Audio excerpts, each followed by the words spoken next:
Hi guys, welcome back to my channel Chandana live ব্লগে। আজকে নতুন একটি দারুণ ভিডিও নিয়ে আপনাদের সামনে উপস্থিত হয়েছি।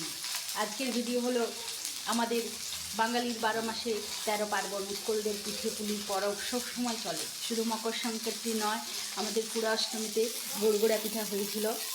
চালের গুঁড়ি দিয়ে খোল করতে হয়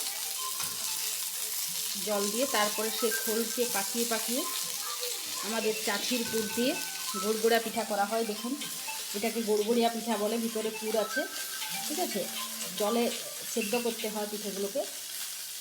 তারপরে এই পিঠেগুলোকে আমি সরষার তেল দিয়ে ভাজছি। দেখুন বন্ধুরা, আমার ভাজা চলছে। আপনাদের সামনে লাইভ ব্লগে জীবনের দৈনন্দিন ঘটে যাওয়া নিত্য নৈমিত্তিক ঘটনা আপনাদের সামনে শেয়ার করে তুলে ধরতে চাই। দেখুন বন্ধুরা, ভাজা চলি বাবা, দেখুন ভেঙে গেল। ঠিক ভাজতে গেলে পিঠেগুলো ঠিক আউলে যায়। দেখুন ভাজা চলছে। এভাবেই খাওয়া হয়, কাঁচা কাঁচা মানে এই সেদ্ধ করা পিঠাগুলো খাওয়া হয়। এবং সকালে কালকে হয়েছিল, তাহলে সকালে এই পিঠেগুলোকে ভাজা হয়। দেখুন বন্ধুরা, এবার একে একে পিঠেগুলোকে আমি কাটছি। দেখুন, আপনাদের সামনে তুলে ধরতে পারে আমি খুবই আনন্দিত হচ্ছি, কারণ চন্দনা লাইভ ব্লগে যদি চন্দনার নিত্য নৈমিত্তিক ঘটনা আপনাদের সামনে শেয়ার করতে না পারি, তবে আমারও মন কি ভালো থাকবে। পিঠেগুলো ভাজা হয়েছে কতকগুলো। দেখুন, এটার স্বাদ আরও একটু আলাদা রকম লাগে। এগুলোও খাওয়া হয়। কালকে না ভেজে সেদ্ধ পিঠাই খাওয়া হয়েছিল। দেখুন বন্ধুরা, জীবন হচ্ছে একটা যুদ্ধক্ষেত্রের মতো। এখানে সংগ্রাম থাকে, আনন্দ থাকে, ফুর্তি থাকে, খাওয়া দাওয়া থাকে, আরও অনেক রকম কিছু থাকে।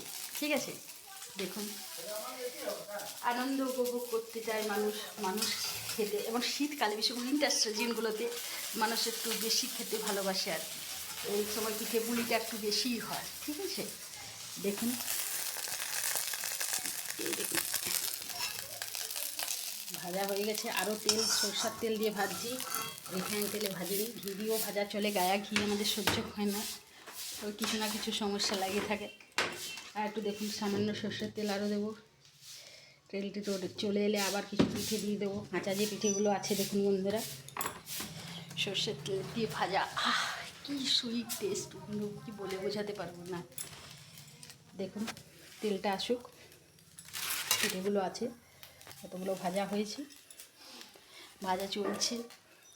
চন্দনা লাইভ ব্লগে চন্দনার নিত্য নৈমিত্তিক ঘটনা আপনাদের সামনে তুলে ধরছি, শেয়ার করছি। আপনারা পাশে থাকবেন, ভিডিওটি দেখবেন, সাবস্ক্রাইব করবেন। এর চাইতে বড় পাওনা কিছু নেই। লাইভ ব্লগ দিয়ে আগে দিতাম না। তেলটা চলে আসছে, দেখুন, তেলটা চলে এলে পর কাঁচা পিঠাগুলোকে আমি একে একে, এখন তেলটা ভালো আসেনি, তেলটা না এলে তেলটা গন্ধ করবে।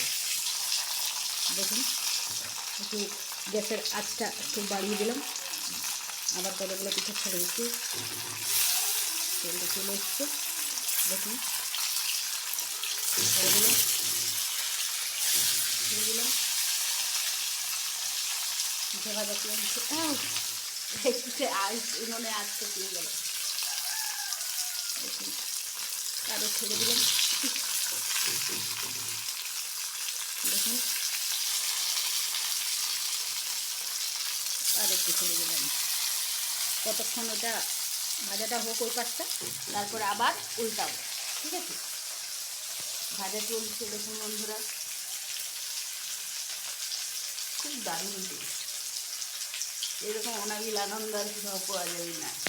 পিঠে ভাজা চলছে, এক পাশটা ভাজা হয়ে যাওয়ার পর ভাজাটা আবার উল্টাবো। ঠিক আছে,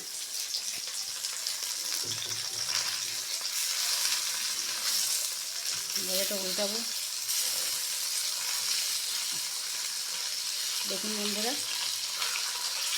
উল্টাচ্ছি, আবার এক পাশটা ভাজা হবে। এভাবে 2-3 বার করতে থাকবো। দেখুন বন্ধুরা, ভাজা চলছে, আমাদের উল্টালাম, আবার এটা উল্টালাম, আবার এই পাশটা উল্টালাম, এভাবে এক পাশটা ভাজা হয়ে গেছে, দিয়ে আবার ভাজা চলছে। দেখুন এইভাবে চন্দনা লাইভ ব্লগে, চন্দনার নিত্য নৈমিত্তিক ডেলি ব্লগ, একটা আধটা ছোটো ছোটো ব্লগ দিচ্ছি, শেয়ার করছি, সাবস্ক্রাইব করবেন, দেখে যদি ভালো লাগবে। এর থেকে অনাবিল আনন্দ হয়তো আর কিছুই পাওয়া যাবে না। ছোট্ট ছোট্ট ব্লগ আপনারা উপভোগ করুন, আমিও করছি তাই। দেখুন এক পাশটা ভাজা হয়ে গেছে, এক পাশটা উঠেছি, আবার ভাজা চলছে। দেখুন বন্ধুরা, আবার এই পাশটা উল্টাচ্ছি, এই দেখুন এই পাশটা উল্টাচ্ছি, আবার এই পাশটা উল্টাচ্ছি, এই পাশটা উল্টাচ্ছি। একটু ভালো করে খোলকোড়া ভাজাটা না হলে টেস্ট পাওয়া যাবে না, ঠিক আছে? ভাজাটা বেশ সুন্দরভাবে হবে, সরষার তেলের ভাজা। সরষার তেলে বেগুনি করি, চপ করি, যে কোনো ভাজা সরষার তেলে খেতে সুপার টেস্ট হয় বন্ধুরা, ঠিক আছে?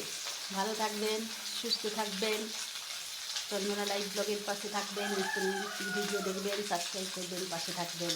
থ্যাংক ইউ, ধন্যবাদ।